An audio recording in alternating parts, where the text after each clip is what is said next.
Most business owners think that they're using AI. They are not. They're actually using a really smart chatbot. Hey guys, Camille DG over here, veteran nurse with over 20,000 clinical hours and business experience. And I want to be clear before I start. This is not another video bashing GPT. ChatGPT is absolutely incredible. I use it, we use it, you use it. It's one of the most impressive tools ever built. Shout out to Sam Altman. Hey. But there's a difference between using a tool and having a system. And almost every business owner I talk to has confused the two. So by the end of this video, you are going to understand exactly what the ChatGPT trap is, how much it's actually costing you in hours and dollars, and why it feels productive when it isn't, and what real AI in a business actually looks like. If you've ever finished a day of using AI and wondered why you're still exhausted, why you're still running behind, this video is for you. Let's go. In section 1, what using ChatGPT actually looks like. Let's talk a bit more about this. Let me walk you through a real day, and I want you to be honest with yourself while you do it. Well, while I do it. You're a tradie in Sydney. You've got about 5 jobs this week, and you need to get quotes out to 2 new clients. You open up ChatGPT. You would probably write something like, write me a professional quote for a kitchen renovation, $8,000, includes materials and labor, 6-week timeline. Then ChatGPT gives you 3 awesome paragraphs. You read them, you highlight them, you copy them, you'll open up your email, you'll paste it, you fix the formatting because the formatting always breaks. You add the client's name, you add your name, your business's name, your ABN, your phone, then you send it. That's 1 quote, maybe 6 minutes. Then your phone goes. A client needs a schedule update. You go back to ChatGPT, write me an email explaining that Sarah will be on Tuesdays and Thursdays for the next 4 weeks. Paste, send. I know, because I used to do this. Then your business partner will text you. He needs a social post for the week. Back to ChatGPT, you'll try and get yourself a copy. You'll copy paste it onto your Facebook, done. And here's the thing, at the end of those 20 minutes, you feel good. You feel like, hey, I've used AI. I know how to use it. You might think you're efficient, but look at what actually happened. The AI wrote the words, you did everything else. You opened the app, you framed the request, you read the output, you copied it, you moved it, you formatted it. Guess what? You addressed it. You were the one that sent it, logged it, and more likely, you didn't log it at all in your official business, in your background there. Okay? Did about 50% of the job. You did the other percentage, right? So in section 2, the version that costs you clients. Let's talk about this part. Now, let me show you the same trap in an NDIS business, because this is where it stops being annoying and it starts becoming really expensive. Let's say an inquiry comes in, right? A referral. A family is asking about your services, your pricing, your availability. They have real intent. They have real funds to fund the service. You read the email, you open ChatGPT, you get a response drafted, you can copy it into your email system. You might personalize it, so then you send it, right? Then you add them to your follow-up list manually. That's if you remember. Then 3 days later, you send them a reminder manually. If you remember, then they book a call and they add it to your calendar, or you add it to your calendar manually. Then they show up, you send them the paperwork manually, you chase them up manually. That is about 5 to 7 manual steps per lead. Every single one of them is a place where a human being who is tired and they might drop the ball. And here's what nobody tells you. The lead that goes cold doesn't send you an email saying, hey, you forgot about me. They just quietly walk away and find someone else. You never find out. It doesn't show up as a loss. It shows up as nothing. So you look at your numbers at the end of the month and think, we're just not getting enough inquiries. Mate, you weren't short on inquiries. You were short on follow-up and follow through. And that's the ChatGPT trap I'm talking about. It's It's in its most expensive form right there. The AI helped you write a beautiful reply, but you lost the lead anyway. So in section 3, let's talk about the actual maths. All right, let's put a real number on this because vague costs never change anybody's behavior, right? So 5 leads a week, 6 to 7 minutes of pure moving information around just per lead. That's about 30 to 35 minutes a week.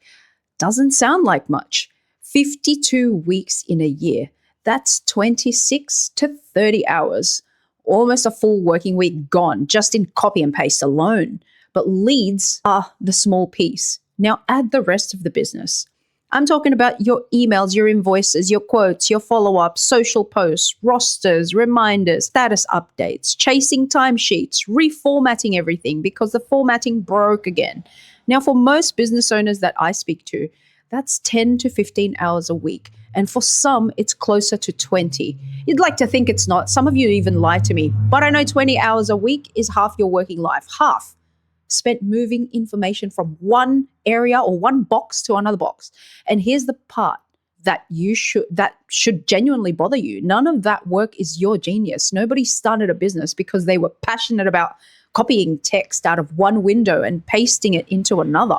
That's not why you took the risk and started your business in the first place. But here you are, 2026, you've become a copy-paste operator for your own company. And the tool you brought in to fix that, it made you slightly faster at copy-paste. That is the honest truth. In section 4, why this happens. So why does this happen to smart people running great businesses? Because ChatGPT is reactive. It waits for you. It is a genius, but it sits in a room with the door shut and it will answer absolutely any question you bring to it brilliantly, instantly. I love it. I still use it, but not for everything. It will never open the door though. It will never come and find you. It doesn't know a lead came through. It doesn't know that one of your workers called in sick. It will never know that an invoice is 9 days overdue. It doesn't know anything about your business unless you personally walk into that room or walk into your ChatGPT window and talk to it. You are the integration. You are the API. Every single thing that AI knows about your business, you carry it in your hand and you have to give it. That's the whole trap I'm talking about. Once you see it, you can't unsee it because it explains why more AI hasn't made you less busy. Adding a faster genius to a room you still have to walk into doesn't save you the walk. The businesses that are actually pulling ahead right now didn't find a better chatbot. They changed the shape of the thing. They stopped asking AI questions and started giving the AI some jobs. So in section 5, what real AI in a business looks like. So you're probably thinking, what the hell is the other alternative? What does it look like when AI is actually installed instead of just opened and copy pasting? Well, it looks like this. An inquiry comes in, say at 11 p.m. at night. Nobody will touch it. The system reads it, understands what they're asking for. It can check whether you can actually service them. It replies with a real personalized answer and it just adds them to your pipeline. It books the follow-up. In the morning, you read one line. New lead handled, follow-up Thursday. A worker calls in sick at about 6 o'clock in the morning.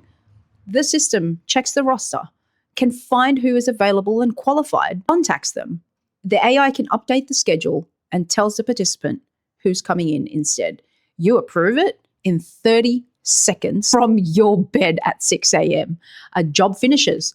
The invoice generates itself from the hours already logged. It can go out and chases itself if it isn't paid in 7 days.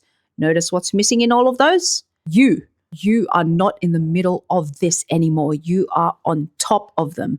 And that's the difference between a chatbot and an operating system.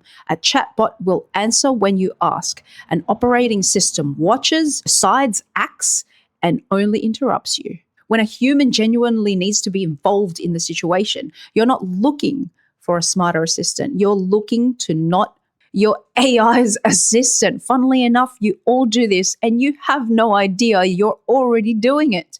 So before you watch anything else, go and count just for one day I need you to count how many times you're copy pasting something into one app and pasting it into the other.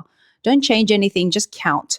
Most people are genuinely shocked. Then, if that number annoys you as much as I think that it will, give us a call, okay? The number will be on the description somewhere. Just look for me or Otto. Tell us what your business does and where your day actually goes. We'll tell you straight which one of those jobs can be handed over and which ones still genuinely need you. There's obviously no obligation. We're not going to give you a pitch. We'll just have a quick conversation about where you are and how you're using AI right now. Let's see if we can actually help you. Let's do this one task at a time, because deep down, a machine should be doing it. I read every single comment, guys. Drop me a comment below and I'll give you a straight answer. In the next video, I'm going to put real dollar figures on this. So what an AI operating system actually costs versus what it actually saves for tradies, for NDIS providers, for allied health, any clinic. The numbers surprised even me. So till the next video, flick me a subscribe and I'll catch you then. Bye for now.